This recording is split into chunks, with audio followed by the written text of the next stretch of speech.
Et toutes, bienvenue pour cette conférence des Amphis 2025 de la France Insoumise sur la thématique de l'identité nationale. Faire France de tout bois. Je suis très heureuse d'animer cette conférence.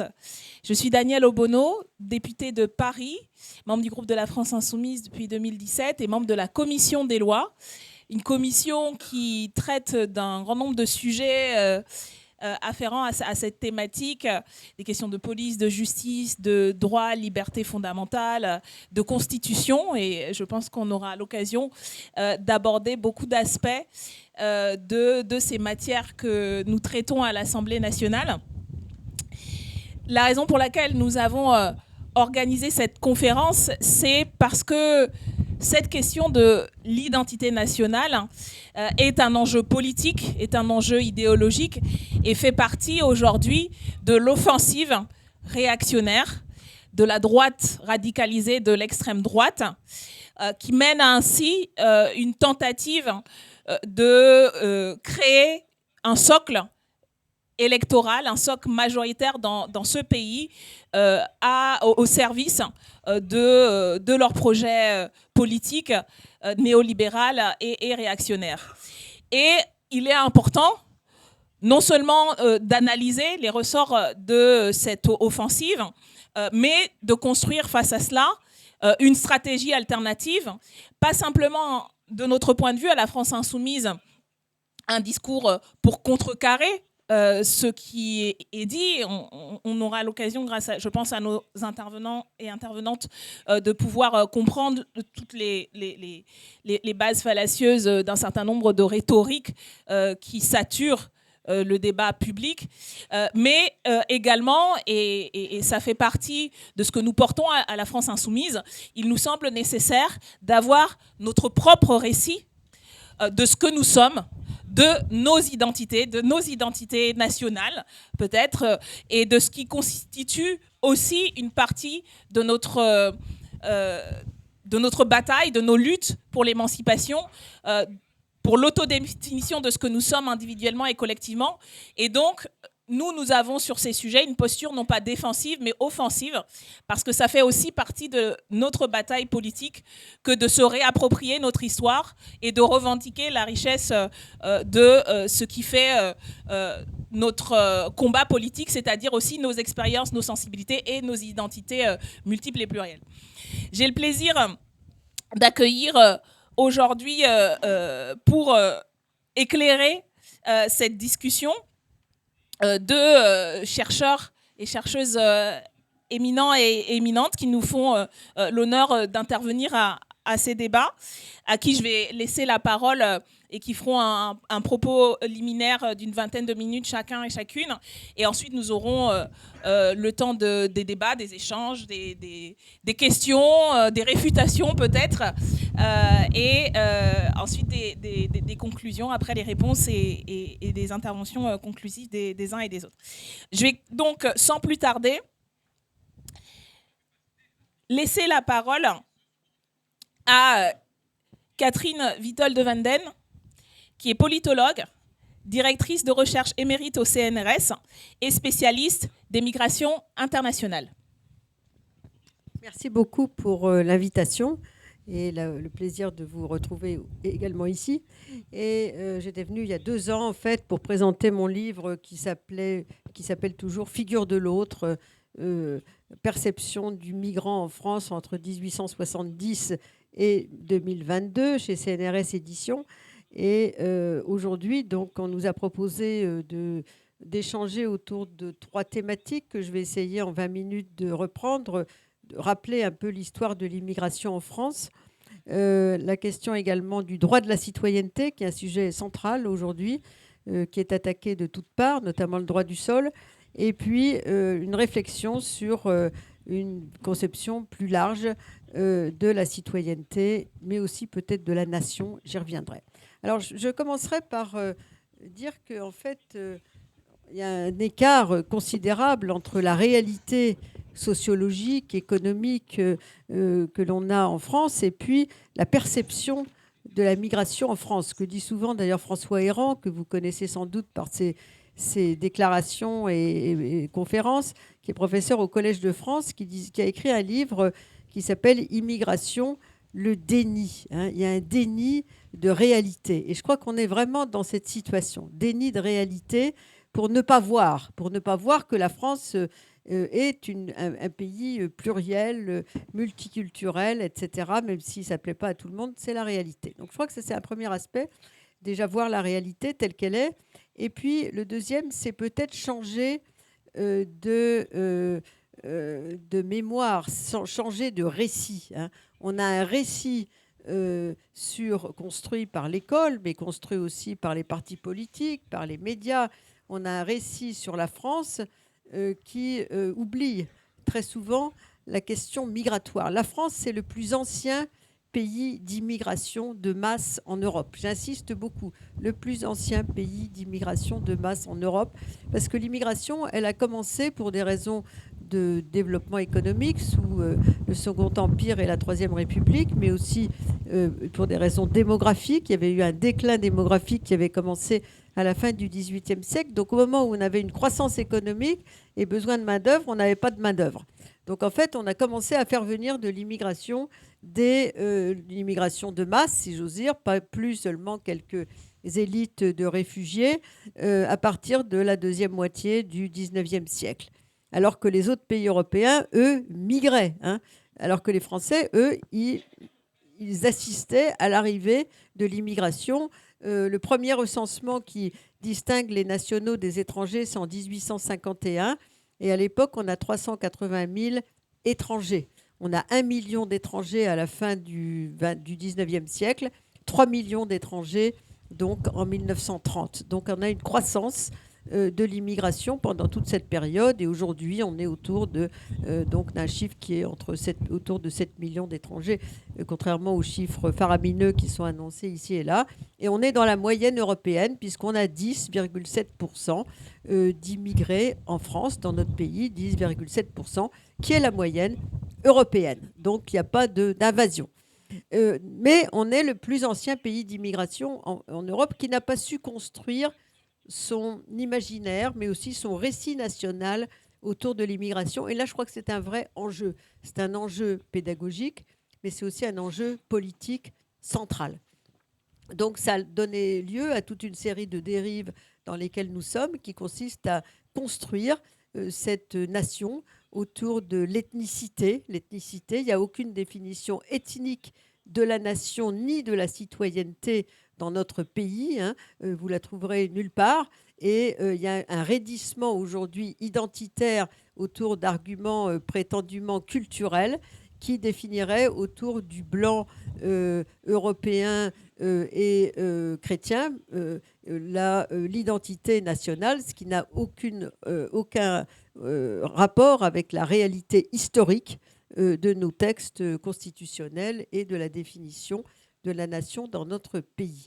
Donc l'histoire de l'immigration en France, c'est l'histoire d'un pays qui a voulu ignorer son histoire migratoire en réalité, et qui a beaucoup de mal à remonter la pente. Au musée de l'immigration, où j'ai été au conseil scientifique pendant de très nombreuses années, c'est un peu l'objectif, l'idée de dire leur histoire est notre histoire. C'était même le premier slogan du musée de l'immigration, leur histoire est notre histoire. Ils sont partie prenante de notre saga nationale, même s'ils ont été relégués dans les bidonvilles, dans des métiers pourris, etc. C'est leur histoire, mais c'est aussi l'histoire de la France. Et donc, il ne faut pas oublier cette histoire qui est tout à fait de redonner légitimité au fait que la France est un grand pays d'immigration, comme les États-Unis, comme le Canada, comme l'Australie, alors que les pays européens, nos voisins, sont devenus beaucoup plus tard des pays d'immigration après la Seconde Guerre mondiale, pour l'essentiel. C'est le cas de l'Allemagne, c'est le cas du Benelux, des pays nordiques, et puis dans les années 80, toute l'Europe du Sud, qui étaient des pays de départ, qui sont devenus des pays d'accueil. Donc eux, ils découvrent un peu ce que nous, on a connu il y a 50 ans, ou parfois plus, mais on a une grande antériorité historique et on n'en est pas du tout fiers. Dans l'ensemble, la plupart des gens cachent, y compris ceux qui sont issus de l'immigration, cette histoire-là. Donc je crois que c'est un problème de narratif il faudrait changer de récit pour essayer de réintroduire cette réalité qui est l'histoire de la France. Le deuxième point sur la citoyenneté, et c'est tout à fait au cœur du sujet, c'est en fait, et ça je vais rentrer un petit peu, mais mon collègue est un juriste, je l'ai eu même comme étudiant à Sciences Po Lille, et je suis aussi juriste de formation, mais pas, je suis surtout politiste. L'histoire du droit de la nationalité est une histoire très complexe en France, parce que l'histoire de l'Ancien Régime c'est d'ailleurs étonnant que la droite veuille se débarrasser du droit du sol, parce que c'était le droit de l'Ancien Régime. Le serf était attaché à la terre du seigneur, hein. Et donc, peu de gens sortaient du territoire. D'ailleurs, souvent, sous Louis XIV, c'était plus ou moins interdit, sauf pour quelques élites ou ceux dont on voulait se débarrasser. Mais dans l'ensemble, c'était le droit du sang. C'était pour l'ensemble de la population, c'était le droit du sol plutôt qui organisait la distinction peu utile et peu utilisée entre le national et l'étranger. Et à part, parce qu'il y avait très peu de gens qui vivaient entre les frontières, quelques des exilés, mais aussi, bien sûr, il y a eu les protestants après la révocation de l'édit de Nantes, mais surtout, il y avait quelques diplomates, intellectuels, etc., de l'époque. Bon. Donc, tout l'Ancien Régime, c'est le droit du sol. Et les Lumières avaient pensé que le droit du sang était plus émancipateur, parce qu'il libérait l'individu qui était un sujet de la terre du Seigneur et de cet attachement viscéral donc au lieu où il était né, et en se disant que la filiation était beaucoup plus émancipatrice. Et Napoléon Ier, quand il a écrit le Code civil, ou fait écrire le Code civil, 1804, il inscrit le droit du sang devient le droit de la nationalité de notre pays. Et de ce point de vue-là, progressivement, donc, on a été copié par tous les pays qui ont été conquis par Napoléon, sauf l'Angleterre, puisque comme grâce à Nelson, ils n'ont pas été conquis et ils sont restés au droit du sol, ce qui a été pour eux donc une particularité. Ils adorent les particularités, mais aussi pour leurs anciennes colonies devenues indépendantes, une aubaine formidable, puisque ça permettait de donner le droit du sol, donc la nationalité, à ceux qui étaient arrivés récemment, comme ce sont de grands pays d'immigration, États-Unis, Canada, Australie pour l'essentiel. Le droit du sol, c'est formidable quand on est un pays d'immigration. Donc, puisque ça incorpore tout de suite ceux qui sont nés sur le territoire, où ça donne rapidement la nationalité à ceux qui ont vécu sur ce territoire.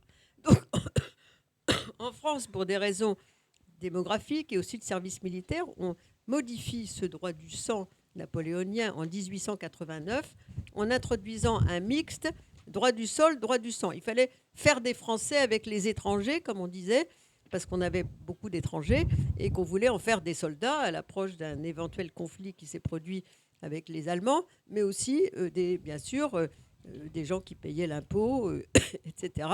Et donc on réintroduit le droit du sol en équilibre avec le droit du sang comme façon de donner la nationalité dans notre pays. Et en même temps, beaucoup de pays européens récemment, dans les années 90-2000, donc 100 ans après, ont trouvé que ce système droit du sol, droit du sang était extrêmement opérationnel, comme ils devenaient eux-mêmes des pays d'immigration. Ça a été le cas de l'Allemagne, qui longtemps était très attachée au droit du sang pour des raisons historiques, culturelles, etc. Et l'Italie aussi, d'ailleurs.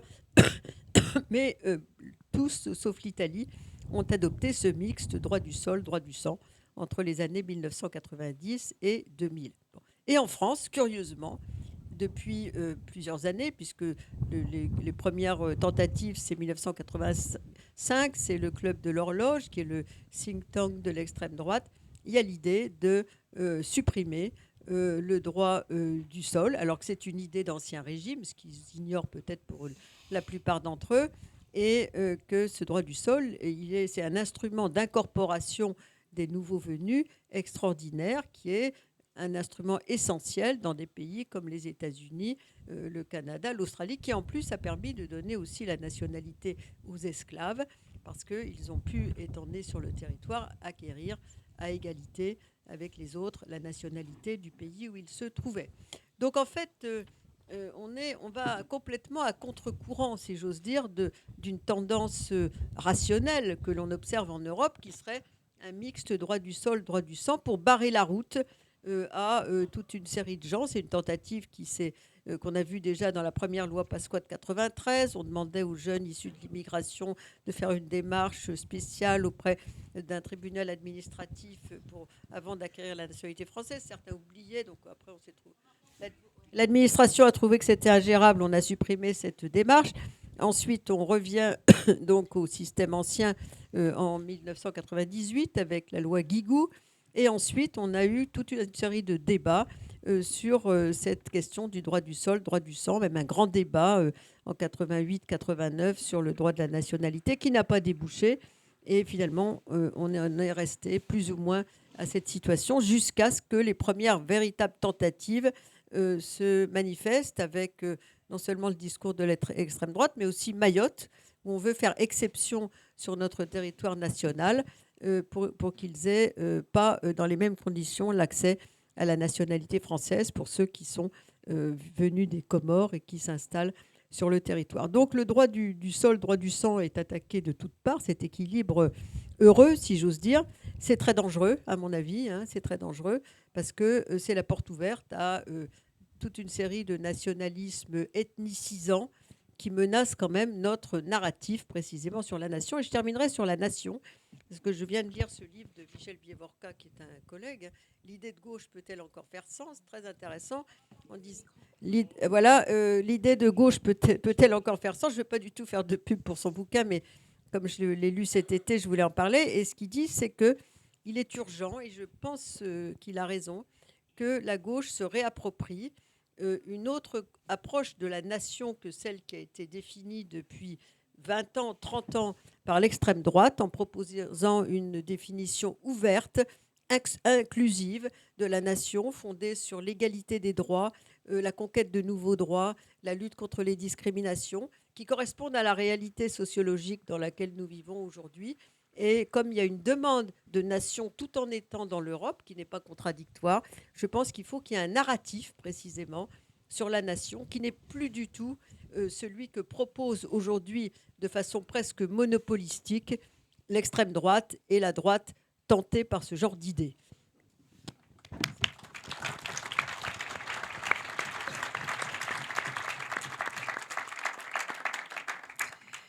Merci beaucoup pour ce propos introductif. Je vais maintenant donner la parole à Jules Lepoutre, qui est professeur de droit public, ancien étudiant de Catherine, et entre autres choses, qui va, je pense, apporter une perspective juridique, historique de cette idée d'identité nationale et de nation. Merci infiniment.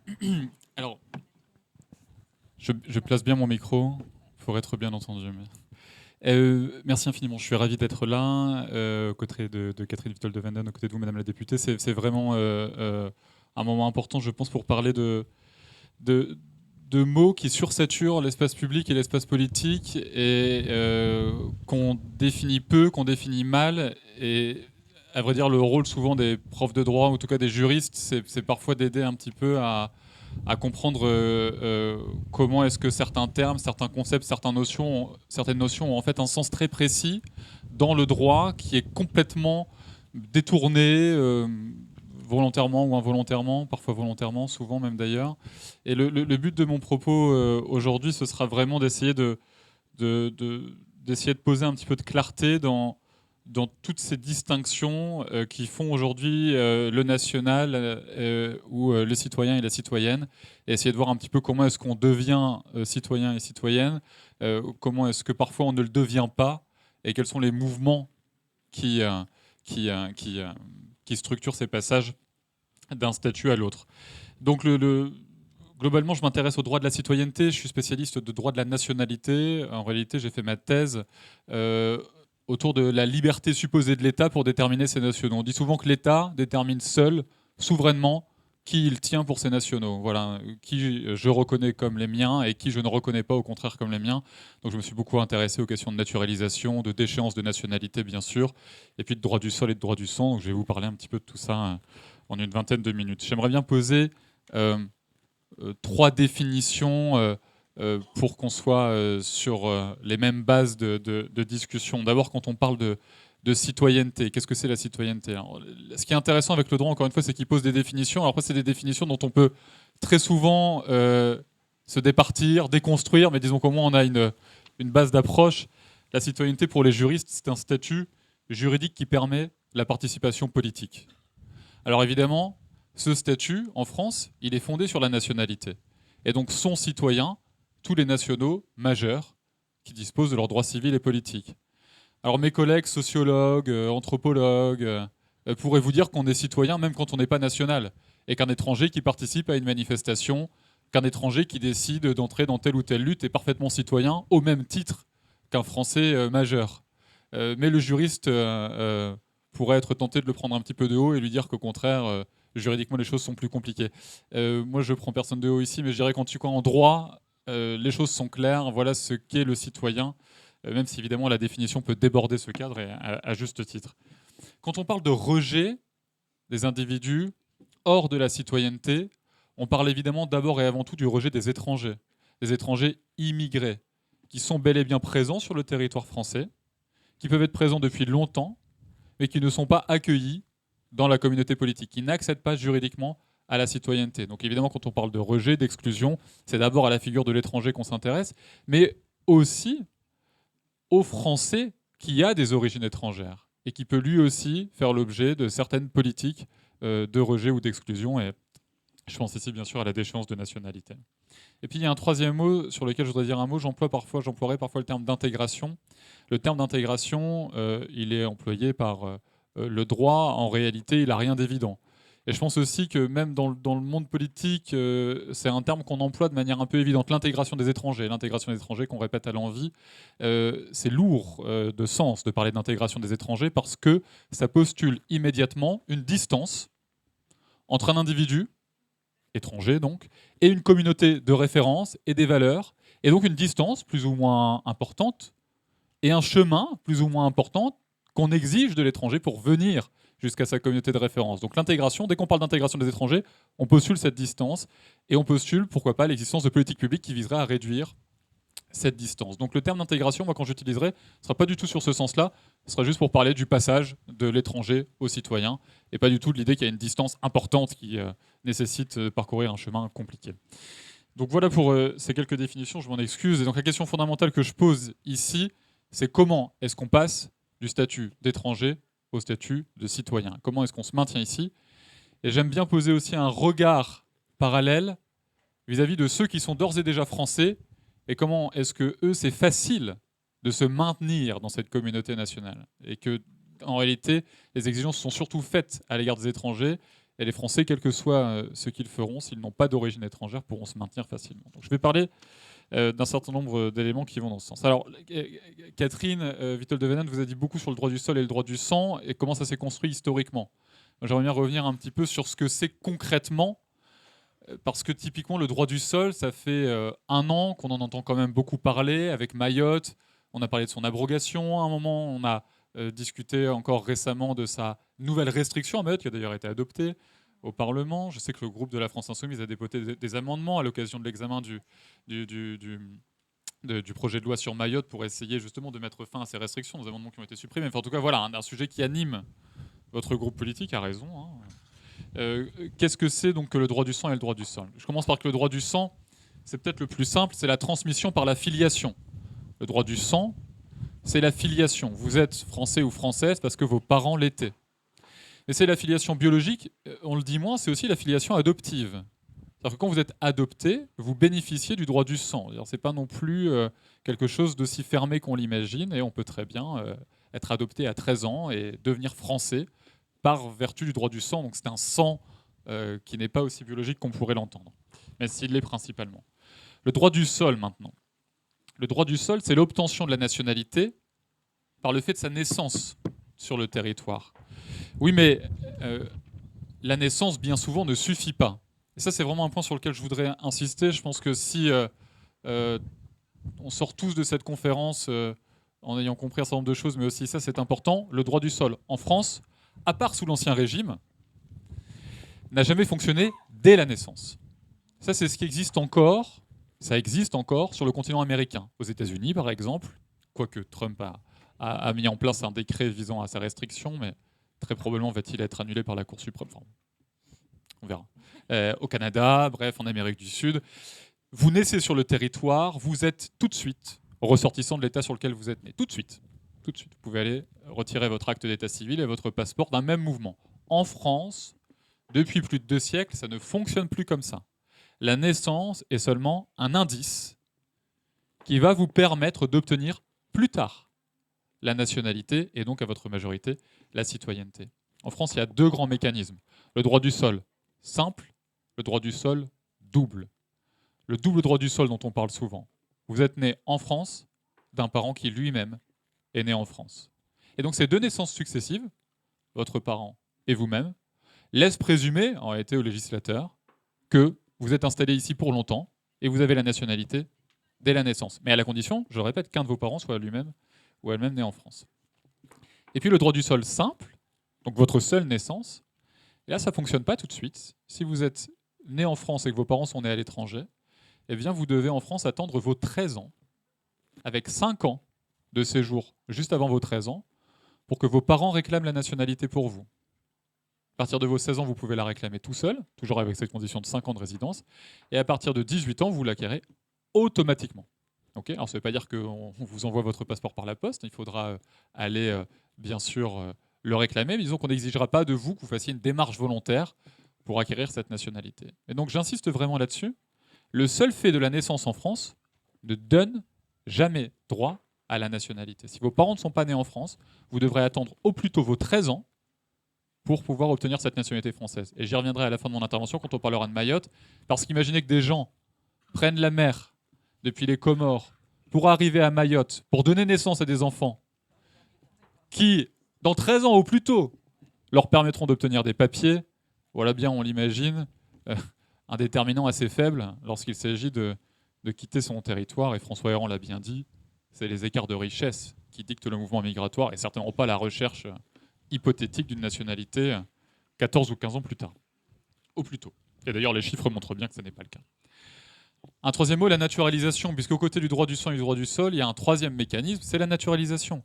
Vous êtes résident sur le sol français, vous n'y êtes pas né, vous n'avez pas de parents qui sont nationaux, vous pouvez demander la naturalisation. Et ça, c'est votre résidence, c'est votre seule résidence, votre socialisation, le fait que vous êtes dans un milieu français qui va vous permettre de demander la nationalité.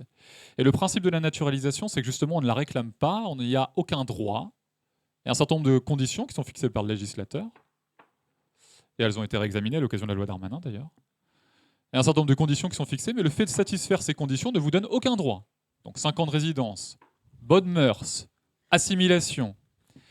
Vous cochez toutes les cases, niveau de langue. Vous cochez toutes les cases, l'administration a encore le droit d'examiner s'il est opportun de vous donner ou pas la nationalité. Et par exemple, les personnes avec qui vous êtes mariés, les personnes que vous fréquentez,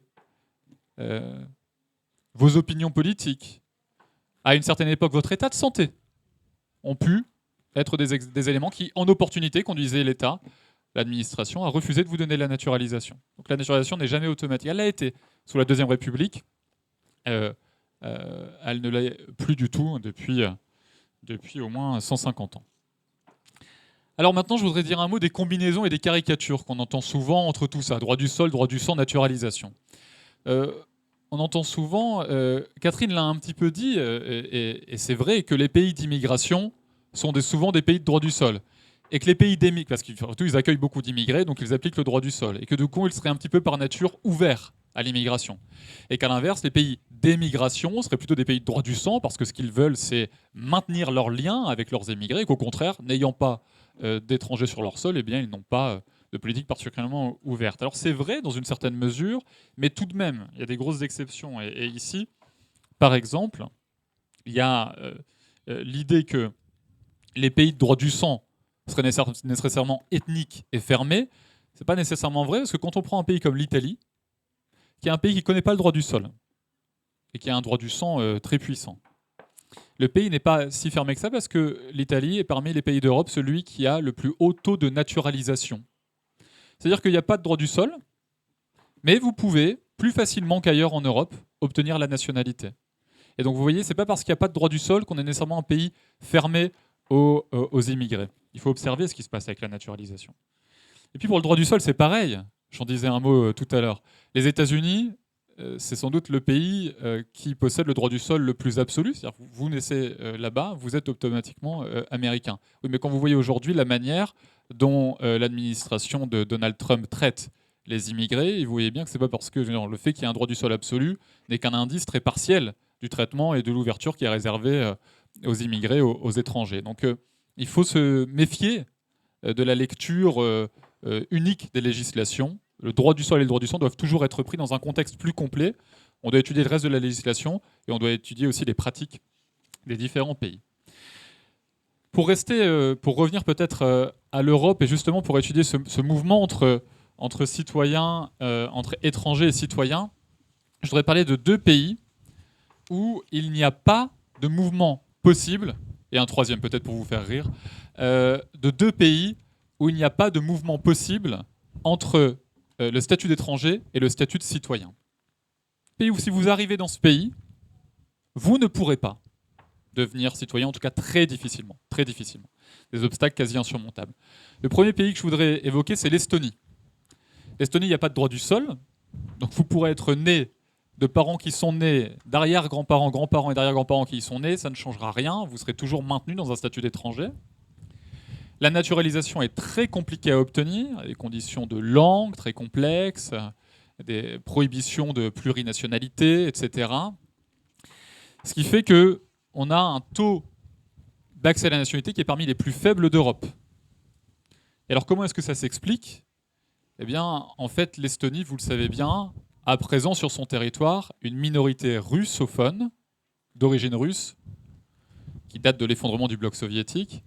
Et cette minorité-là est perçue comme un danger pour l'équilibre politique du pays, et considérant que si elle accédait à la citoyenneté, à la pleine citoyenneté, eh bien, elle pourrait déstabiliser les équilibres stratégiques du pays, et ce qui fait qu'elle est durablement barrée de l'accès à la citoyenneté. Alors elle dispose d'un statut un peu consolidé sur le plan de la résidence, du séjour, etc. Il y a un certain nombre de droits qui sont garantis sur le plan du traitement des minorités, mais pour ce qui est de la citoyenneté, les minorités russes, d'ailleurs sur tout le bloc, mais en Estonie en particulier, sont durablement exclues de la citoyenneté.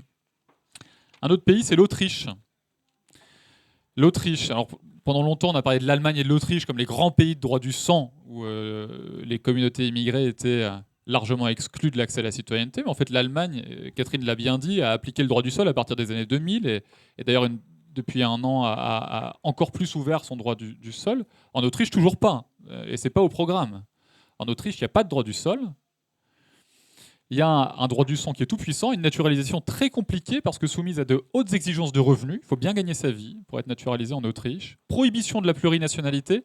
Vous ne pouvez pas devenir autrichien si vous avez une autre nationalité. Au point que vous devez d'abord renoncer à votre nationalité d'origine avant de solliciter la nationalité autrichienne.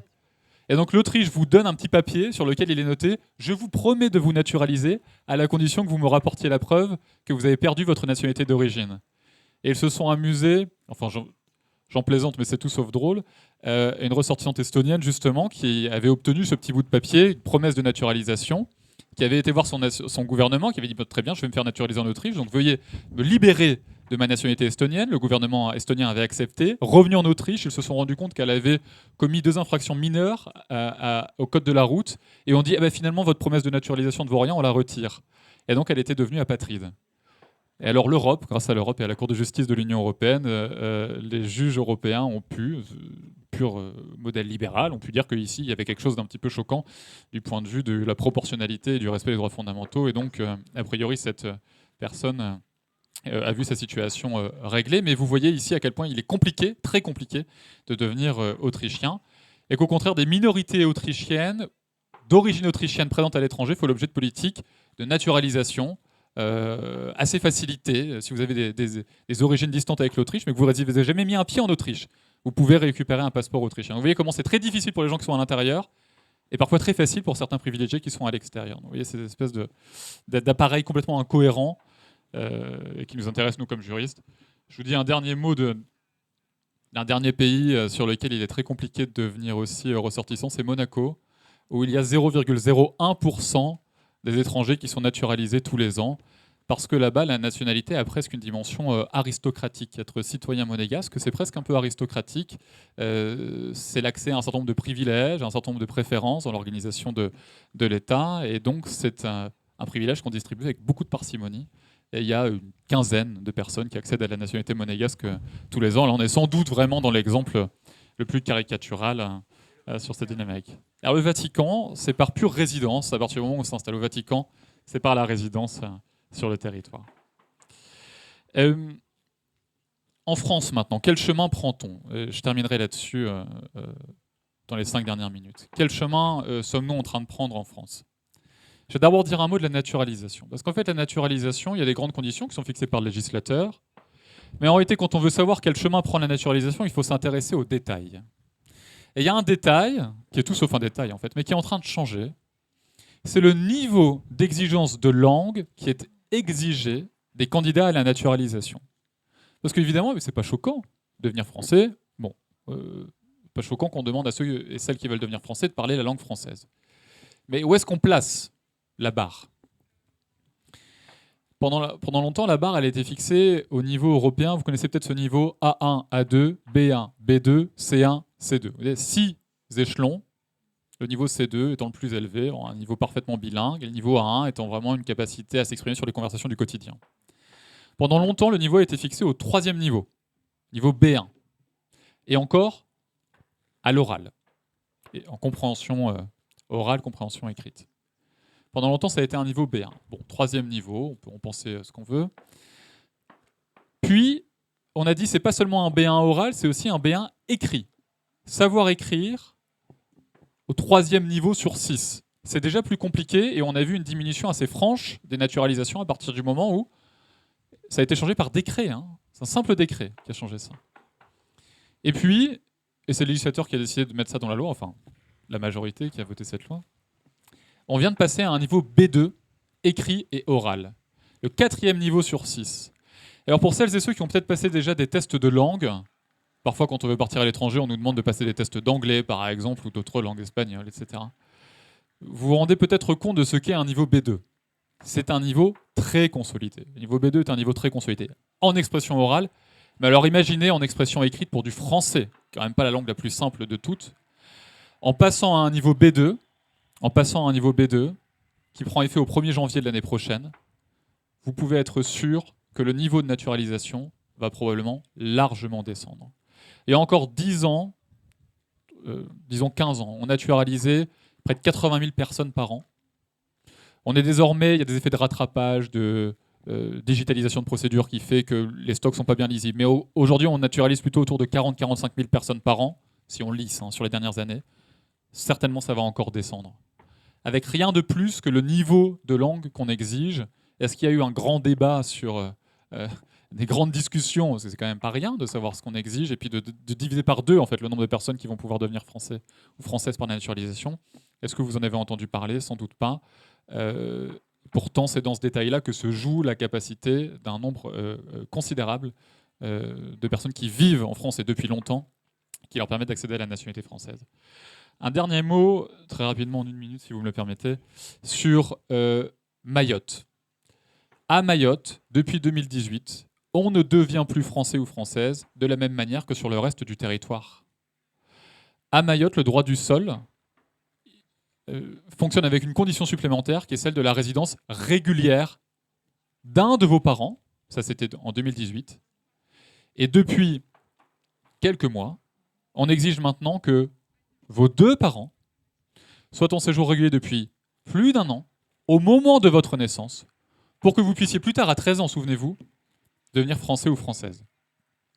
Pourquoi ? Parce qu'on considère que les personnes qui quittent les Comores ou l'Afrique des Grands Lacs viennent à Mayotte pour chercher la nationalité française pour leurs enfants, immigrent donc de manière irrégulière et régularisent leur situation grâce à leurs enfants.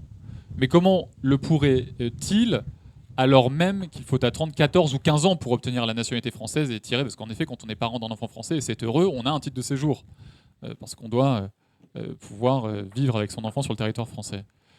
Donc voilà les dernières évolutions en France avec la naturalisation et le droit du sol. Et Mayotte, on le dit souvent, sert un peu de laboratoire au reste du territoire. Et donc sans doute que ces grands débats et ces grandes réflexions sur le droit du sol vont venir sur l'ensemble du territoire. Et il faudra donc y être attentif. Et j'espère, avec ces quelques mots de contexte et de comparaison, nous aider collectivement à y réfléchir. Merci infiniment. Merci beaucoup à tous les deux, pour ces éléments effectivement qui reposent le débat et qui éclairent la discussion que j'espère on va avoir maintenant. Je me permets de rajouter un élément et de lancer en fait le débat avec des questions à tous les deux. Le premier élément que je voudrais rajouter, c'est d'indiquer que bien évidemment le groupe de la France Insoumise, depuis qu'il existe à l'Assemblée nationale en 2017, s'est battu contre tous les textes, et il y en a régulièrement, vous le savez certainement, à peu près tous les ans et demi. Aujourd'hui, et pas qu'aujourd'hui, en fait, ça fait depuis 40 ans maintenant, que des textes de plus en plus répressifs, de plus en plus restrictifs pour l'accès aux droits des étrangers sont votés pour des raisons politiciennes et idéologiques à l'Assemblée et dans le Parlement français. Et notre groupe s'est effectivement battu contre la restriction du droit du sol à Mayotte en 2018 jusqu'à dernièrement, et que nous mènerons cette bataille à chaque fois qu'il le faudra, avec celles et ceux qui se battent pour leurs droits, les collectifs de personnes immigrées, de sans-papiers. Et c'est aussi un élément important que je voulais mettre en lumière. C'est aussi le quotidien de millions de gens en fait dans ce pays. En tant que députés, nous avons tous et toutes dans nos permanences, et c'est l'essentiel du travail de nos collaborateurs et collaboratrices, de recevoir des personnes qui vivent depuis quelques mois, depuis un an, mais aussi depuis 10, 20, 30 ans en France, qui ont des enfants, des petits-enfants, qui travaillent ou pas, ont travaillé, qui font partie, et dans notre conception à nous, à la France Insoumise, qui sont, on peut en discuter, mais qui sont des citoyens au sens plein et large, et dans notre acception de personnes qui vivent dans la cité, qui participent de la vie de la cité. Et je pense que pour moi, c'est aussi une exception de la nation et de ce qu'on fait ensemble sur ce territoire appelé la France.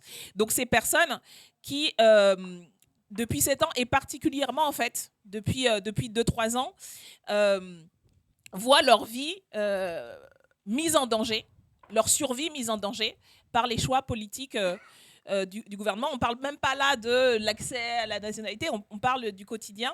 Et c'est vraiment quelque chose dont on a senti l'accélération, et qui est le produit, alors c'est la mécanique administrative, la dématérialisation tous azimuts des procédures, un sujet sur lequel je me suis beaucoup mobilisée avec une proposition de loi pour la réouverture des accueils physiques. Mais derrière, en fait, l'outil administratif et technique, il y a un choix politique, et dont on voit directement l'impact au quotidien. Je pense qu'un certain nombre d'entre vous militent aux côtés des personnes migrantes, etc., accompagnent. Et je voudrais ici avoir un mot de remerciement et de gratitude justement à toutes les associations, tous les collectifs, tous les militants et les militantes qui font ce travail d'accompagnement qui est de plus en plus dur, de plus en plus violent. Et vraiment, voilà, c'est quelque chose dont, entre 2017 et ça n'allait pas déjà si bien que ça en 2017, et avec les différentes lois, mais dont on a vu une dégradation. Et encore une fois, oui, c'est la vie et la survie de gens en fait qui se jouent au quotidien. Donc voilà en fait qu'est-ce que ça veut dire, et je voulais parler de ça parce que je veux appuyer sur le fait que ce n'est pas un mouvement spontané, naturel, entre guillemets.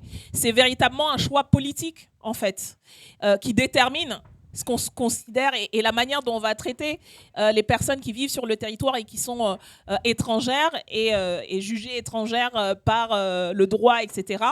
Et surtout par la politique et le choix de déterminer et de considérer qui a le droit à la dignité d'exister sur un territoire et quel genre de statut on va donner. Et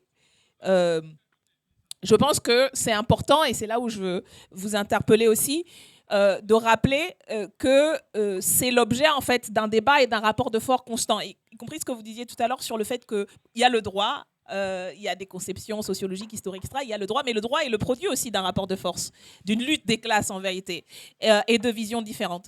Et je pense à ça par rapport aux travaux de chercheuses comme Sophie Vanish sur justement le rapport à la citoyenneté et la nationalité, notamment dans les débats de la Révolution française, de ce qu'on considère être... Et c'est d'un rapport de force que le droit ensuite a surgi et s'est, j'allais dire, stabilisé à un certain point. Mais ce n'est pas quelque chose qui est d'arrêté. Donc le droit est aussi l'objet de choix politiques et de choix idéologiques de ce qu'on considère être voilà, la conception de la citoyenneté, de la nationalité. Je pense aussi aux travaux de Sylviane Larcher sur l'autre citoyen et le rapport à la citoyenneté du point de vue, par exemple, très situé des Caraïbes et des Antilles, et du fait que quand c'est construit justement la citoyenneté et juridiquement, il y a cet angle mort sans cesse et cette inégalité de fait qui s'est maintenue vis-à-vis des populations anciennement mises en esclavage et qui... de par leur lutte, de par leur résistance et de leur révolte, ont conquis l'abolition, ont conquis leur émancipation, mais sont restés dans un statut de sous-citoyen. Et donc toutes ces contradictions-là, je voulais mettre ça en lumière et vous interroger pour ouvrir le champ des questions sur votre point de vue justement sur ces travaux, sur le fait de considérer les notions de citoyenneté, les notions de nationalité, même les notions de nation. Je pense aux travaux d'historiens marxistes et matérialistes sur la nation comme une construction imaginaire, des gens comme Hobsbawm, etc., qui montrent que en fait, ce qu'on présente aujourd'hui comme quelque chose de figé, de monolithique, est le produit d'un rapport de force constant, historique, et même la nation auquel les étrangers doivent s'intégrer a été une construction qui s'est construite par la violence, souvent sur des populations qu'on a décidé de mettre ensemble. Voilà, je m'arrête là. Je donne la parole maintenant. Je vous donne la parole maintenant pour alimenter la discussion, interroger nos intervenants et intervenantes, et puis qui répondront. On va essayer de faire. On a du temps, donc on peut faire deux séries d'échanges avant nos conclusions. Et normalement, ah non, elle n'est pas revenue. Donc je vais faire.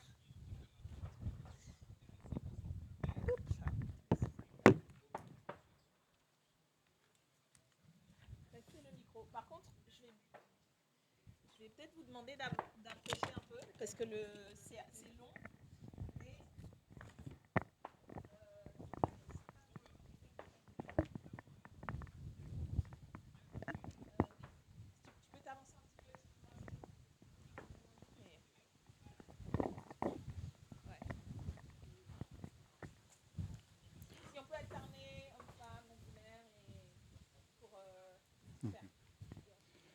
Moi, en fait, sur les questions d'identité nationale et tout ce que ça peut porter comme débat, je me demande la question sur aussi le roman national et comment ça peut impliquer cette construction de cette identité. Est-ce qu'il faudrait un roman national de gauche, révolutionnaire, etc., où on se contente de rester sur l'imaginaire que l'extrême droite est comment cette république est née, etc. Ou est-ce qu'on essaye de pousser les frontières de ce qu'est être français, ce qu'est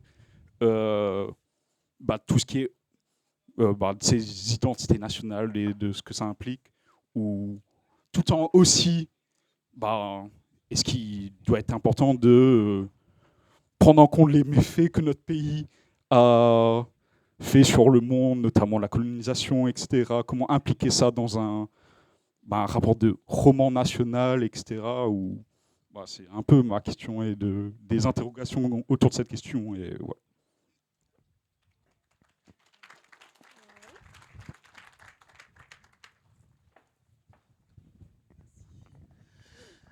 Ma question à moi, elle porte plus sur le fait que dans la situation historique qui a été présentée par nos intervenants, on commence au 19e siècle, mais il me semble que l'histoire du territoire sur lequel nous vivons se construit par justement des invasions, des mélanges culturels qui n'étaient pas forcément visibles en termes de mélanochromie, mais qui sont clairement des mélanges culturels et qui sont déjà des métissages.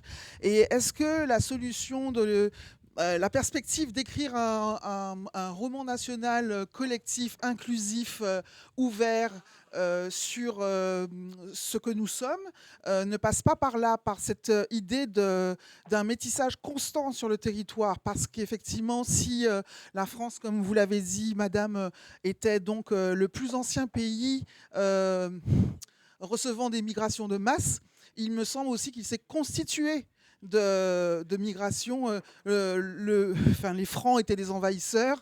Clovis s'est converti au christianisme.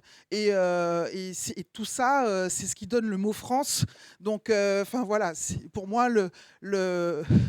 pour désamorcer tous les discours racistes, discriminatoires, la solution, elle est dans le métissage que nous devrions tous assumer, que nous sommes tous.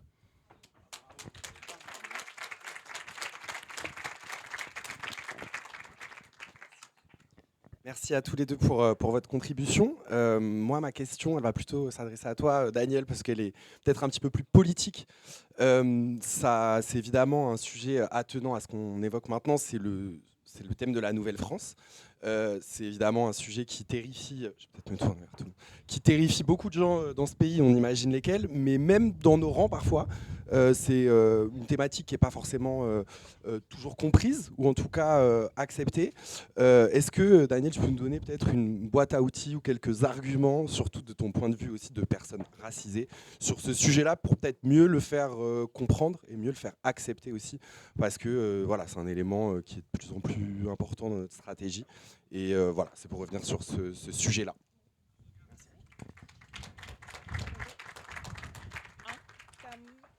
Une.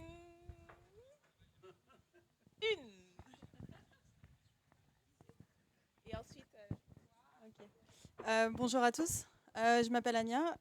Sans vous raconter ma vie, moi j'ai accédé à la nationalité française à la naissance parce que je suis d'origine algérienne, mais que mon père est né avant 62. Et donc assez technique. Et donc c'est un cas relativement particulier qui a fait que j'ai accédé à la nationalité française avant que ma mère ait pu être naturalisée par la suite. Et donc je voulais un peu vous entendre sur cet état actuel où on retrouve des gens qui sont français, mais qui sont aussi héritiers en fait, de cette conflictualité plus ou moins résolue en fonction des bords politiques, mais qui se traduit aujourd'hui par des doubles nationalités comme je peux l'avoir, et comment est-ce qu'on peut résoudre ça du point de vue légal, mais aussi sociétal.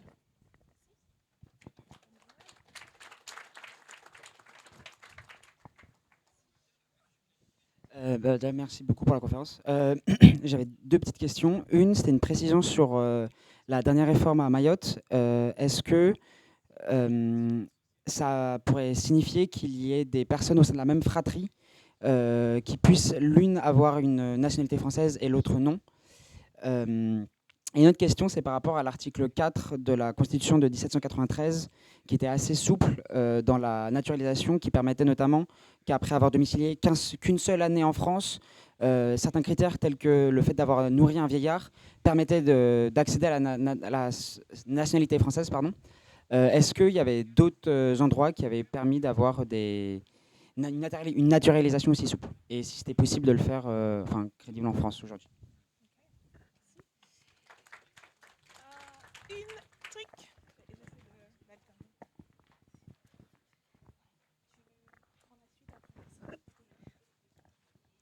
Et bonjour à tous et à toutes. On parle de Mayotte, mais moi j'ai vécu pendant 10 ans en Guyane et se pose aussi des questions d'identité et de citoyenneté. J'ai eu une fille avec un orpailleur surinamé qui vit sur le fleuve. Et en fait, jusqu'en 78-79, le territoire de l'Inini, le territoire de Guyane, loin de Cayenne, loin du littoral, était encore peu connu et il n'y avait pas toute la fonction publique et il n'y avait pas toutes les écoles. Et à partir de 78-79, après que le préfet Vignon soit nommé en Guyane, on a décidé donc de mettre des écoles dans tous les villages sur le fleuve qui fait la séparation entre la Guyane française et le Suriname. Et la famille du papa de ma fille a toujours vécu sur ce fleuve. C'est un lieu de vie, c'est un bassin de vie. Au-delà de la terre, c'est le fleuve qui fait le lieu d'habitation en fait. Et à ce moment-là, une partie de la famille du papa de ma fille était côté français et l'autre partie côté surinamaise. Et lui, ses parents étaient côté surinamais. Et du coup, il est resté surinamais, alors que la majorité de sa famille est du côté français. Aujourd'hui, il a décidé de vivre à Maripasoula, côté français, pour des raisons économiques. Il aurait pu, par le biais de sa fille, demander la nationalité française. Il n'a pas voulu le faire, parce que pour lui, ça n'avait aucun sens. Donc on est aussi sur ces idées-là où la citoyenneté, c'est pas si simple que ça. Et avec nos territoires, on le voit au travers des questions, avec notre histoire de colonisation, c'est très complexe et c'est chacun qui peut se l'approprier à sa façon. Voilà, c'était juste pour en parler comme ça.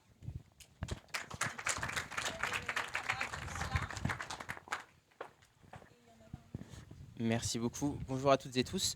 On m'entend ? C'était pour faire une remarque sur ce débat-là de l'intégration des personnes immigrées, de l'accès à la citoyenneté. Parce que je trouve qu'à gauche, en fait, on n'est pas assez offensif sur ce débat-là et qu'on accède beaucoup trop à un cadrage qui n'est pas le nôtre. Et je pense qu'il faudrait peut-être remettre un peu en perspective ces questions d'un point de vue matérialiste pour saisir ce qu'il en est réellement. Parce que quand on parle d'une personne immigrée, de quoi parle-t-on concrètement ? Si je prends moi par exemple, mes parents sont immigrés, ils sont venus du Maroc en France. Si vous voulez, ils ne sont pas venus pour la qualité du fromage et du vin. Ils sont venus parce qu'il y a un rapport de force économique, d'impérialisme des pays du Nord vis-à-vis des pays du Sud. Et quand on parle de personnes immigrées, c'est de gens qui viennent en France pour se faire exploiter et qui se font exploiter dans notre pays.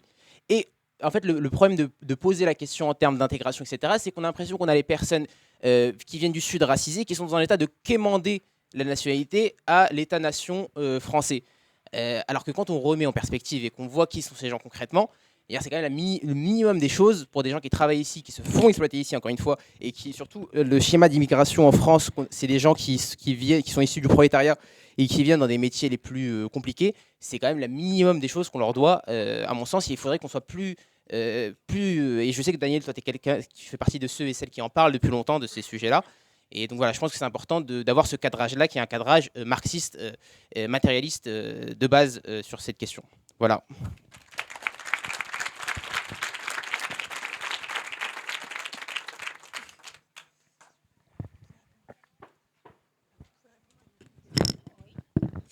Donc on peut faire une série d'éléments de réponse qui commence. Vous voulez commencer ? J'espère répondre à toutes vos questions, même si elles étaient finalement assez riches et surtout très diverses.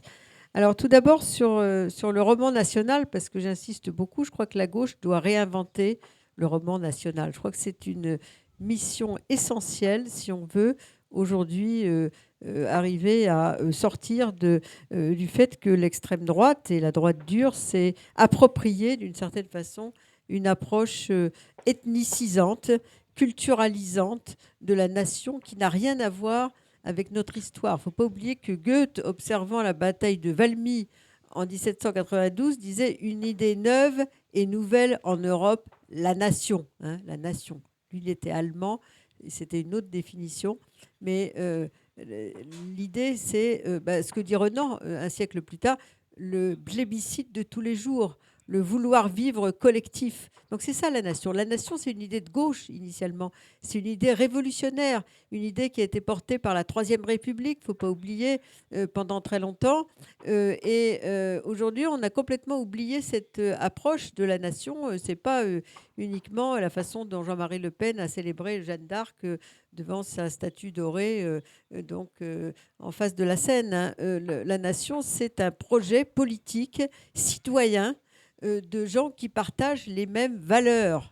Et là, on revient à Rousseau, le contrat social. La nation, c'est les gens qui partagent les mêmes valeurs. Et ce que rappelle Vievorka, d'ailleurs dans son bouquin que j'étais en train de lire cet été, l'article 3 de la Déclaration des droits de l'homme et du citoyen dit « Le principe de toute souveraineté réside essentiellement dans la nation.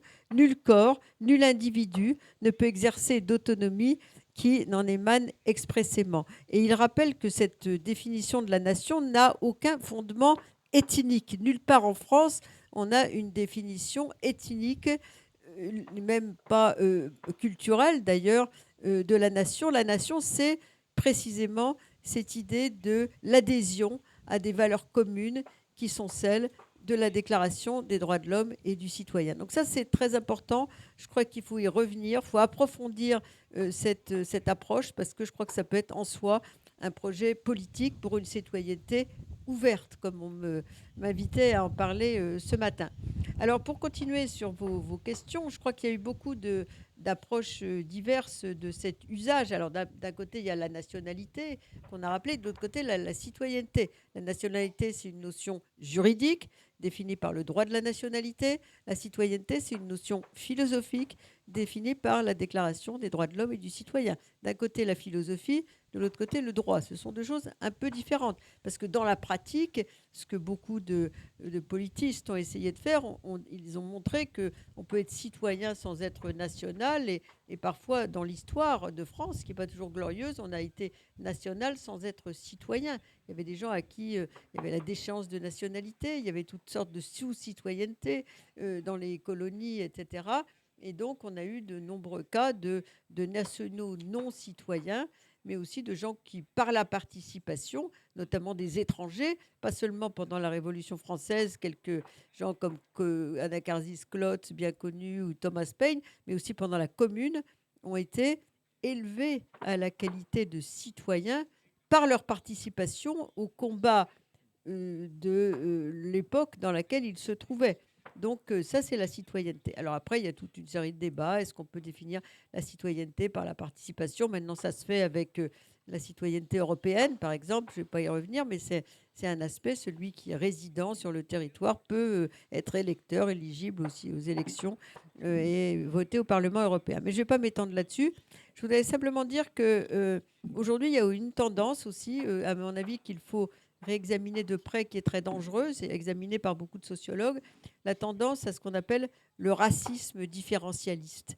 Des gens qui réduisent leur identité au fait qu'ils se considèrent comme dépositaires de l'identité nationale parce qu'ils sont blancs et parce qu'ils sont de souche. Et ça, c'est malheureusement, ça a été analysé par beaucoup de sociologues qui font des enquêtes de terrain là-dessus. Mais l'idée d'être de souche, c'est très dangereux. Moi, je ne suis pas de souche, mais parfois, on regarde les gens bizarrement quand ils ont un nom difficile à écrire et qu'on est un peu, les gens ont du mal à nous identifier. Moi, je le constate même dans mon vécu quotidien, même si ma famille est là depuis 3 ou 4 générations. Mais être de souche, être du coin, c'est l'idée précisément d'une plus grande légitimité, alors que ça n'a aucun rapport ni avec la nationalité, ni avec la citoyenneté. C'est à la mode, si j'ose dire. Donc ça, c'est très dangereux. Ce qu'on appelle, dans les termes scientifiques, le racisme différentialiste. C'est aussi le racisme de ceux qui ont tout perdu. Ils n'ont plus d'identité ouvrière, ils n'ont plus de travail, ils n'ont plus rien. La seule chose qui leur reste, c'est d'être de souche. D'être de souche. Donc c'est très dangereux, parce que c'est contraire à notre conception citoyenne de la nation. Ensuite, autre point également, la double nationalité, ça a été abordé. la double nationalité, elle dépend des accords que l'on a avec les pays dont des ressortissants ont la citoyenneté. Pendant longtemps, je rappelle, puisqu'on avait un intervenant d'origine marocaine, que le Maroc était très hostile à la double nationalité des Marocains en France, parce que d'une part, le sujet marocain a une allégeance perpétuelle à l'égard de son roi, mais pendant longtemps, il y avait l'idée qu'ils étaient contaminés un petit peu par les idées qu'ils avaient acquises dans les entreprises, etc. Et donc, il y avait une hostilité. Donc ça, c'est un aspect qui peut exister. Mais aujourd'hui, depuis très longtemps maintenant, le Maroc a compris que c'était un plus pour leurs citoyens marocains d'avoir éventuellement aussi la double nationalité, et pour des raisons liées à l'immigration, mais liées aussi à la vie quotidienne, l'absence de visa pour circuler en Europe et ailleurs. Beaucoup ont compris qu'il y avait un intérêt à être double national. Donc ça, c'est un aspect qui se développe partout, hein, pour ceux qui peuvent acquérir cette double nationalité. L'autre aspect, c'est comment dépasser cette version très ethnicisante. Alors, il y a eu des projets, on a parlé de statistiques ethniques. C'est un débat très intéressant, mais très controversé, hein. Introduire des statistiques ethniques pour essayer d'identifier les discriminations. Et moi, j'ai fait partie pendant 6 ans d'une commission qui était l'ancêtre du défenseur des droits, la Commission nationale de déontologie de la sécurité. C'est vrai que quand on voit un certain nombre de discriminations de la part de forces d'autorité, on peut se dire que si on sait que M. X est visible, comme on dit, il est assez évident de se dire qu'il y a eu une discrimination raciale. Donc, il y a un intérêt pour lutter contre les discriminations ethniques d'avoir ces statistiques ethniques, ce que font les Anglais, les Américains et beaucoup d'autres. En même temps, c'est un risque. C'est un risque parce que ça veut dire qu'on va désigner les personnes et les réduire à leur identité ethniques ou leurs origines, si j'ose dire, hein. Hervé Lebras, le démographe, avait écrit un livre qui s'appelle « Le démon des origines », où il dit que c'est très dangereux en termes de statistiques de réduire les gens à leurs origines, parce qu'il y a des aspects sociaux, économiques, culturels, qui n'ont rien à voir avec l'ethnicité. Donc il y a un danger, puis de dire il y a des statistiques ethniques, et dans ce cas-là, on dira dans les prisons, il y a beaucoup de gens issus de l'immigration. C'est peut-être plus lié à leur origine sociale et à la pauvreté qu'au fait qu'ils soient ethniques ou pas. C'est vrai aussi dans les hôpitaux, il y a telle maladie pour certains et pas pour d'autres, etc. C'est très dangereux aussi, les statistiques ethniques. Moi, très franchement, comme chercheur, je suis partagée là-dessus. Je suis ni pour ni contre, mais je suis partagée parce que je pèse le pour et le contre de ces statistiques ethniques. Mais c'est un débat parce qu'il faut arriver à, dans notre projet, si j'ose dire, de réécrire le roman national, de lutter contre la lutte contre les discriminations est essentielle. Et aujourd'hui, il y a très peu de volonté politique pour ça, hein, pour dire il y a des statistiques et il y a des dérives, des bavures en France d'origine raciste qui sont peu condamnées, etc. Et il y a une très grande tolérance à l'égard des pratiques des forces d'autorité dans notre pays à l'égard de ces bavures policières, par exemple, depuis des décennies. C'est pas récent, c'est des décennies. C'est un vrai sujet. Et à mon avis, c'est un vrai combat aussi, hein. Autre élément également sur cette... Et pour terminer, sur l'idée d'une nationalité plus ouverte, je crois qu'il faut réfléchir à la conciliation de l'identité nationale à redéfinir, c'est un chantier, avec l'Europe. On peut tout à fait être européen et être aussi fier d'une certaine définition de sa nation. À réfléchir aussi sur l'identité nationale, ce n'est pas la fermeture des frontières. Au contraire, c'est l'ouverture des frontières, la citoyenneté universelle, hein. La citoyenneté, elle doit déboucher sur une réflexion kantienne, je dirais, sur la circulation des personnes, hein. On est dans des aberrations totales, mais ce sera un autre débat en la matière. Donc je pense qu'il y a tout un chantier qui s'ouvre à nous sur cette réflexion qui est essentielle si on veut sortir la nation et des ornières de leur récupération politique dans laquelle on est aujourd'hui.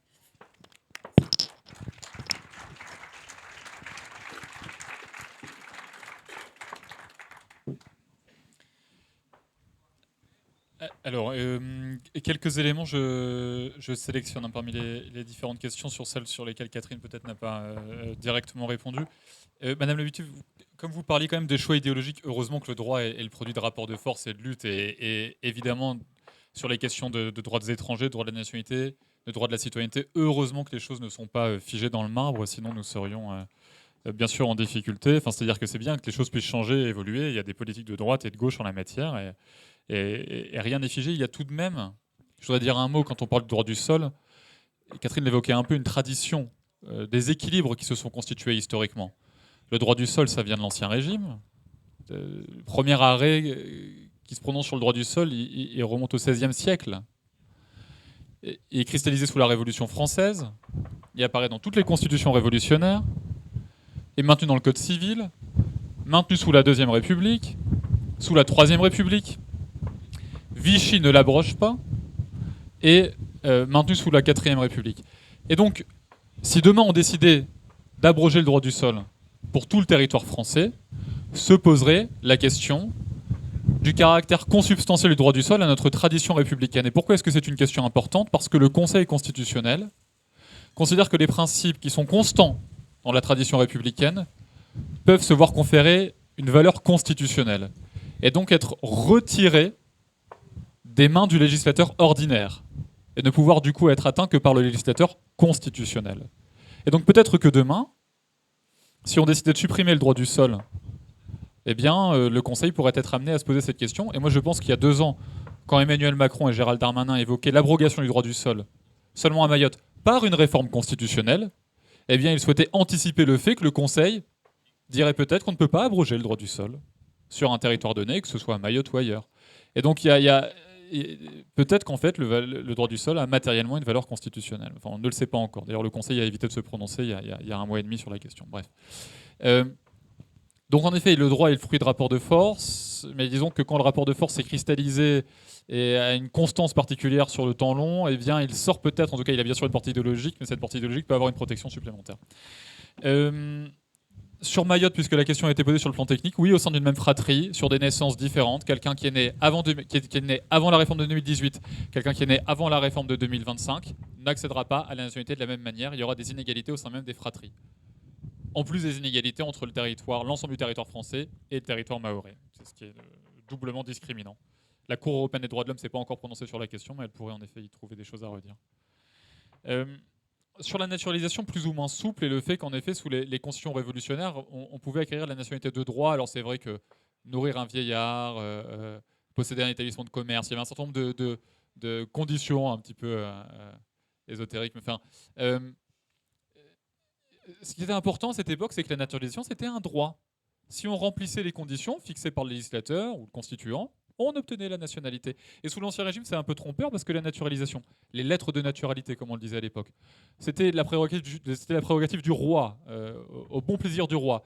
Mais Peter Seilins, qui est un historien américain, qui a dépouillé toutes les archives de la monarchie, a constaté que toutes les demandes qui étaient adressées à la chancellerie étaient obtenues. C'est-à-dire que quand on demandait la nationalité française sous l'Ancien Régime, on l'obtenait. Et donc il y avait cette espèce d'idée d'un arbitraire royal qui, en fait, administrativement, conduisait à ce que 100% des demandes soient prononcées. Donc en fait, il y avait une sorte de tradition que quand on demandait la nationalité, quand on respectait les critères, eh bien on l'obtenait. Et c'est à partir de l'Empire, du Premier Empire, sous Napoléon, que la naturalisation se transforme en quelque chose d'un peu discrétionnaire, d'un peu arbitraire même, il faut bien le dire. Et l'idée est restée.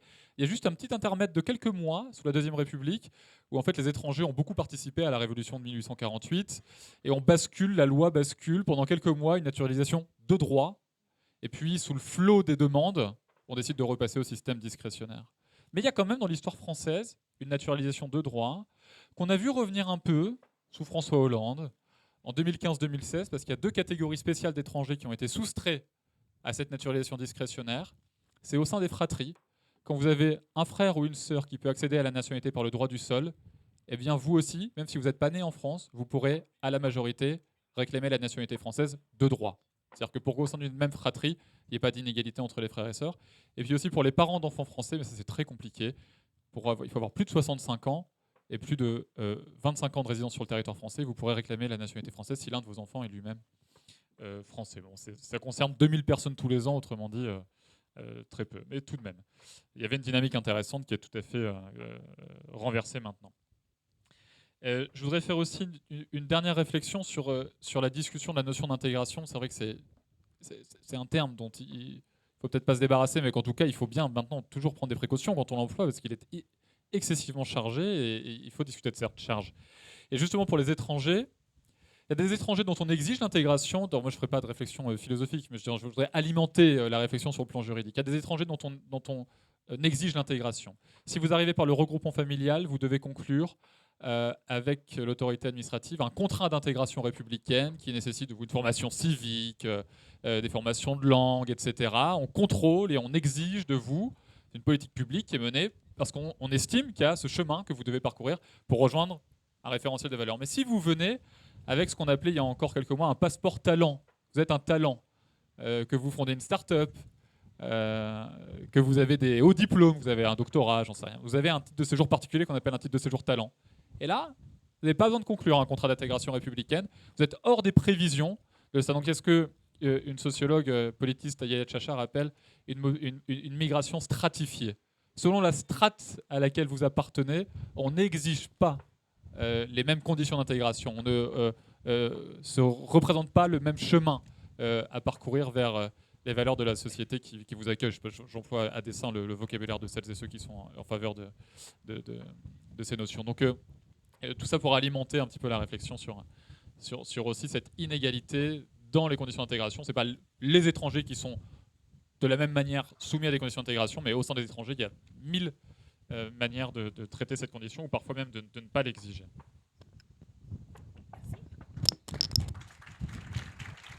Merci beaucoup à tous les deux. Je voudrais pour ma part revenir sur 2 points. D'abord, merci de soulever le débat de la constitutionnalisation du droit du sol, parce que c'est une discussion qu'on a eue justement pendant les discussions sur le projet de loi Mayotte, et c'est une réflexion. Donc, on se permettra de vous ressolliciter sur ce sujet à la rentrée parlementaire, parce que je pense qu'il y a là effectivement à minima une discussion parlementaire importante et intéressante, voire une bataille politique justement dans le sens de l'écriture du nouveau chapitre de ce roman national dont on parle depuis tout à l'heure. Et donc, ça augure, ouvre des perspectives de travaux parlementaires et politiques, je pense, parce que c'est aussi une manière de répondre à l'agenda, qui est un agenda, puisque je vous rappelle que les principaux ministres du gouvernement, et même le Premier ministre, s'était dit ouvert à la possibilité d'étendre l'exception qui a vocation à ne plus être une exception mahoraise, et à ouvrir le débat sur le droit du sol à l'appel de l'extrême droite. Donc nous savons que c'est dans l'agenda de la droite au pouvoir qui est au service aujourd'hui de la stratégie de l'extrême droite. Alors oui, la question du roman national de gauche. D'abord, je pense qu'il ne faut pas sous-estimer les problèmes et les problématiques et les contradictions qu'il y a dans le fait, ne serait-ce que de parler de roman national quand on est à gauche, de parler de nation, parce que oui, ça a été pas simplement porté par la droite et l'extrême droite ces dernières décennies et sur le temps long, mais la réalité de l'État-nation français est celle d'un État-nation qui s'est imposé de manière impérialiste, etc. Ça a été dit. Et donc, du point de vue de notre famille politique, de notre histoire individuelle et collective, nous sommes les héritiers et les héritières de ceux qui se sont battus contre cet État-nation et qui continuent à se battre d'ailleurs contre cet État-nation et contre la vision dominante de la nation et de la nationalité, y compris parce que, en tout cas dans les courants de la gauche radicale, voire de l'extrême gauche, la référence c'est moins la nation que l'international, que l'internationalisme. Donc il y a aussi cette articulation à avoir, et comment est-ce qu'on articule une vision de la nation dans de l'internationalisme, au-delà même de la question européenne. Pour moi, c'est une question plus large que ça. Voilà, je parle de ça pour ne pas évacuer les contradictions qu'il y a à écrire ou à se revendiquer. Je ne sais pas si je ne vais pas reprendre le roman national parce que c'est quand même assez connoté, mais en tout cas d'un récit national et de qui nous sommes et pourquoi, par contre, je pense qu'il y a une nécessité, effectivement, à revendiquer et à se revendiquer et à avoir ce que vous disiez, là, l'attitude de ne pas s'excuser, de ne pas se demander, mais de revendiquer, en fait, ce qui nous sommes, parce que je crois que ça a une charge. C'est nécessaire aussi dans le combat qui est le nôtre, dans le projet et la stratégie politique qui est la nôtre, d'abord parce que c'est ce que nous sommes. Quand nous parlons de la Nouvelle-France, il y a une personne qui l'a évoqué, on parle de qui nous sommes, en tout cas de ce qu'est notre peuple, de la réalité sociologique, historique, culturelle de ce peuple, quand on fait référence en empruntant à Édouard Glissant le terme de créolisation. Alors, je sais que les spécialistes de la créolisation ont beaucoup critiqué l'usage, on va dire peut-être un peu rapide, qui en effet... on le reconnaît tout à fait, c'est un emprunt dont on s'est saisi, mais d'abord pour marquer le débat politique et pour refuser d'être justement sur la défensive vis-à-vis de la droite et de l'extrême droite et de se réapproprier aussi cette histoire-là. Et je trouve que emprunter, encore une fois, à une histoire française qui est souvent peu vue comme une histoire française, l'histoire des Caraïbes, cette vision philosophique-là est intéressante. Quand on parle de créolisation, on parle d'un fait. On parle des faits d'une histoire dont on reconnaît par ailleurs le caractère violent. Les Caraïbes, c'est le crime contre l'humanité de l'esclavage, c'est les génocides des peuples autochtones, c'est cette histoire-là de domination violente et qui crée quelque chose, qui crée une société. Donc c'est un fait dont nous sommes issus, et les héritiers et les héritières, directs ou indirects. Donc déjà, je crois qu'il est important pour notre propre édification individuelle et collective, de s'en revendiquer de ça et de le porter. De le porter aussi comme une force, et ça fait partie de ce que vous avez dit. Pendant longtemps, l'histoire de la gauche, ou le roman national de gauche, c'était le roman de classe. Voilà, il y a un roman national de gauche. C'est le roman de la classe ouvrière, la conscience de classe, etc. Ça l'est toujours, et heureusement. Et nous sommes de cette famille qui se revendique marxiste, matérialiste, et qui considère que la lutte des classes n'a jamais été aussi intense, qui revendique aussi la nécessité de construire la conscience de classe, etc. Mais même dans ce roman national de gauche, il y avait des angles morts. La question du féminisme, la question de l'antiracisme. Il a fallu des batailles aussi, et même jusqu'à aujourd'hui, on continue, et certains à gauche continuent à avoir une vision quand même un peu étroite de la lutte des classes, d'un point de vue purement économiste, et où on nous explique par exemple que des fois, l'antiracisme ou le racisme, c'est une diversion par rapport aux luttes principales. Voilà, ça a été la même chose pour le mouvement féministe. C'est aujourd'hui aussi des fois la même chose sur les questions LGBT, la question... la lutte contre l'offensive transphobe, c'est un peu des diversions, et puis il faut pas diviser la classe, justement. Donc on voit aussi que dans le roman national classique de gauche, un peu marxiste orthodoxe ou de base, il y a ces angles morts, et on voit justement que, en tout cas, l'entrée par laquelle on l'apprend à la France insoumise, c'est aussi une manière, et quand on parle de cette nouvelle France, c'est aussi une manière de réintroduire cette diversité de ce qu'est le peuple, de ce qu'est la classe, qui est aujourd'hui très largement féminisée. Les femmes qui font partie de la classe ouvrière, comme ce n'était pas le cas il y a encore 50 ans, au début de la Ve République. Les générations d'immigration, c'est aussi une dimension qui considère...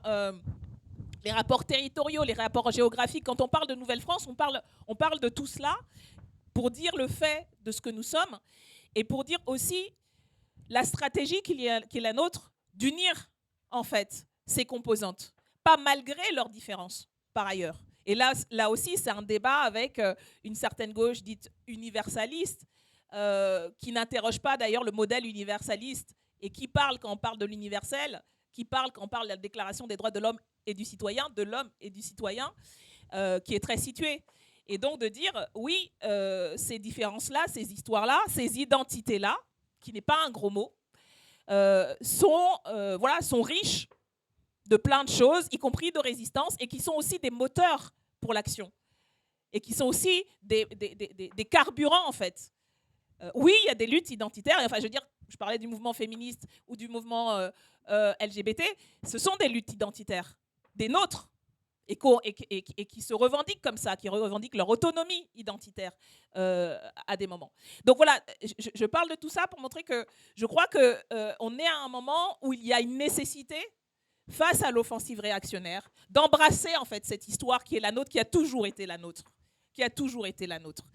Et ce qu'on essaie de faire justement, en parlant de Nouvelle-France, en assumant et en parlant de justement la nécessité, face à cette offensive, de mener les luttes là où elles se mènent, au niveau de l'entreprise, dans les milieux du travail, dans tous les secteurs de lutte, mais aussi de mener la lutte idéologique, de mener la lutte dans les médias, de mener la lutte à travers des écrits, de mener la lutte à travers l'écriture de notre propre récit et de notre propre histoire qui est faite de tous ces fils et de toutes ces identités et qui tisse justement en fait l'identité qui est la nôtre, de celle de la Nouvelle-France pour une émancipation collective. Voilà pour moi ce qui est la charge, et qui est une charge particulièrement révolutionnaire et particulièrement subversive, et qui doit aussi nous donner de l'inspiration et de la force, parce que ces identités-là, ces histoires-là, elles donnent, je crois, de la force dont on a besoin aujourd'hui, parce qu'on a le sentiment, et qui n'est pas un sentiment, qui est une réalité, d'être submergé pour le coup, d'être submergé par ce discours réactionnaire, raciste, qui utilise et qui alimente toutes les formes de racisme pour nous diviser, toutes les formes d'oppression. Et c'est systématisé parce que c'est la superstructure du pouvoir, des médias qui servent à ça.